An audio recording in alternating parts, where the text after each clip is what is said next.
주님 평화. 예, 오늘은 좀 판서를 하면서 좀 이야기를 나눌까 합니다.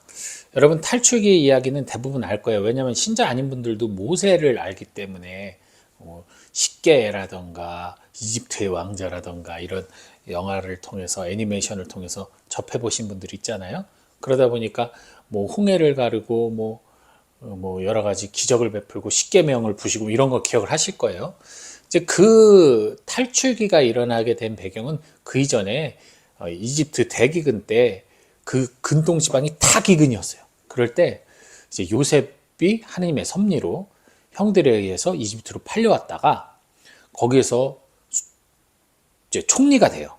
말 그대로 이제 임금 다음으로 높은 이집트 파라오 다음으로 높은 위치가 된 상태에서 대기근이 들었을 때 미리 하느님의 계시에 의해서 식량을 쌓아두었다가 근처에 있는 모든 나라 사람들이 이제 와서 쌀을 빌리려 할 때 그 형들을 만나고 그래서 결국 야곱의 집안이 이집트로 오게 됩니다. 그래서 정착해서 살아요. 거의 400년을 사는데 파라오가 보니까 이집트인들보다 이 히브리인들이 더 많아지는 거예요.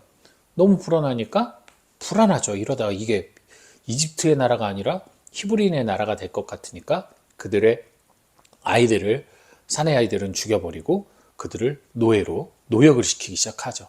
그래서 그들이 탄원을 하고 하느님께 막 기도하니까 하느님께서 그들을 다시 젖과 꿀이 흐르는 땅 가나안으로 데려가기 위해 탈출기 말 그대로 엑소더스를 시키시죠.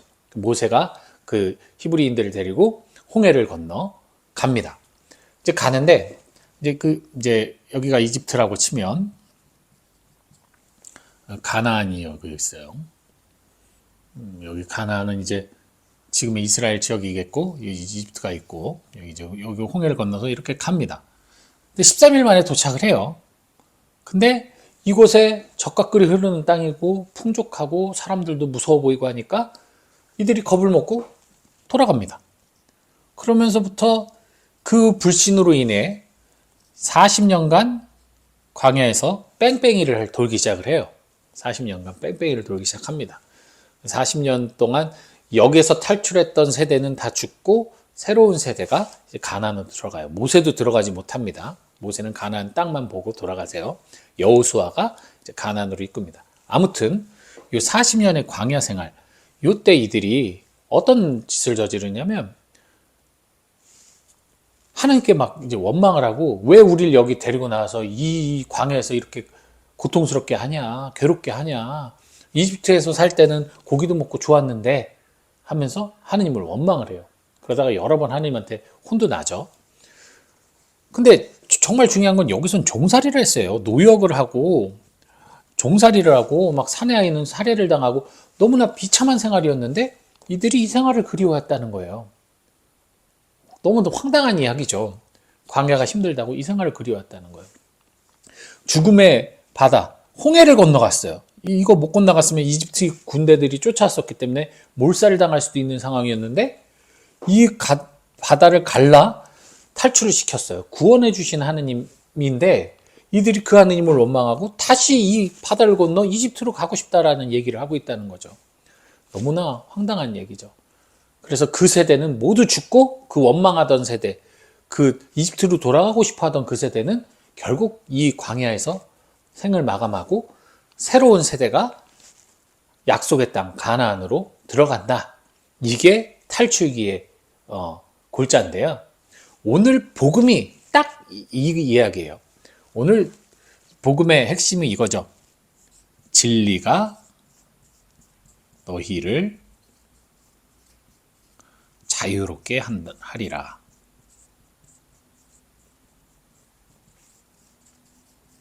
그죠? 자, 진리, 자유 되게 중요해요. 왜 우리가 진리를 추구해야 하느냐? 자유를 주기 때문에. 그럼 여기에서의 진리는 뭐겠습니까? 바로 이 이집트에서 가나안으로 이끈 이곳이 진리죠. 그리고 진리의 영, 그러면 진리의 영은 결국 뭡니까? 성령이에요. 성령 하느님이에요. 성령 하느님께서 이끌어 주신 거예요. 근데 어쨌든 이 진리가 이집트의 종살이에서 가나안으로 이끌었다. 친다면 결국 자유로 이 노예 생활에서 자유로 이끈 거예요. 그런데 어때요? 이들은 그 자유의 길을 가는데 자신의 두려움, 자신들의 어떤 기대에 못 미치는 어떤 상황들, 여러 가지 어려움들 앞에서 두려움에 떨어서 문턱에서 좌절을 하여 다시 돌아갑니다. 그리고 이곳에서 진리와 함께 있지만 어때요? 이 광야 생활, 진리와 함께 있지만 끊임없이 의심하고 반목하고 갈등하고 하면서 깨져가죠. 그리고 그 불신하던 마음들이 완전히 사라진 다음에야 가나안에 들어갈 수 있었다는 거예요. 그 얘기는 결국 뭡니까? 이 광야의 생활이 우리의 인생하고 똑같다는 거예요. 우리의 인생. 광야 생활이 우리의 인생이고, 우리 어때요? 세례를 통해 죽음의 노예 생활에서 벗어났어요. 죽음의 바다를 건넜어요. 악이 못 쫓아와. 그랬는데 천국을 가야 돼. 우리의 목적지인 천국을 가야 되는데 얼마나 많은 걸림돌이 있습니까? 얼마나 많이 좌절하고 혼란스럽고 죽기 싫어하잖아요? 죽어야지 가는 건데 죽기 싫어하잖아요? 그러니까 우리는 지금 죽기 싫기 때문에 여기 이 문턱에서 다시 돌아온 거예요. 그래서 일단 광야 생활을 해요. 죽을 때까지는 광야 생활을 할 수밖에 없게 됐어요. 근데 문제는 이 광야 생활에서 진리가 함께 하고 있는데 성령 하나님이 함께 하고 계신데 우리가 여기서 이제 계속 의심하고 불신하고 이 죄의 종살이를 치절로 돌아가려고 하는 유혹에 자꾸만 빠진다는 거죠. 그래서 이곳에서 하나님한테 혼돈하기도 하고 또 위로받기도 하고 하는 거예요. 이스라엘 백성들이 뭘 먹으면서 살았어요? 광야에서 하느님이 주신 만나를 먹었죠. 우리가 지금 성체를 모시는 게 그래서 만나와 성체를 이렇게 대비하잖아요. 성체를 모시면서 살고 있죠. 그래서 결국 진리가 너희를 자유롭게 하리라. 이 말은 우리가 구원을 받게 한다는 얘기예요. 진리, 성령께서는 우리의 이 광야 생활에 끊임없이 지혜를 주시고 깨달음을 주시면서 우리가 다시 용기 내요. 가나안까지 가도록 도와주고 계세요. 말씀해주고 계시고 협력해주고 계세요. 근데 정작 문제는 우리가 자꾸만 이곳에 머물려고 한다는 거죠. 용기 내지 못한다는 거예요. 죽음을 두려워한다는 거죠. 그 모습을 예수님께서도 직접 보여주셨죠. 십자가의 죽음 앞에서 피땀을 흘리시는 모습, 바로 그게 인간의 한계, 인간의 나약성임을 예수님께서 직접 몸소 보여주셨어요. 하지만 정말 중요한 것은 그 나약함에도 불구하고 결국 아버지 뜻에 맡기는 것. 이 진리를 통해 자유롭기 위해선 이 진리의 뜻에 맡겨야 된다는 거예요. 여러분, 근데 이것을 진실과 혼돈하면 안 돼요. 진실과 혼돈하면 안 돼요. 사실과 혼돈하면 안 돼요. 어떤 법과 혼돈하면 안 됩니다. 진리는.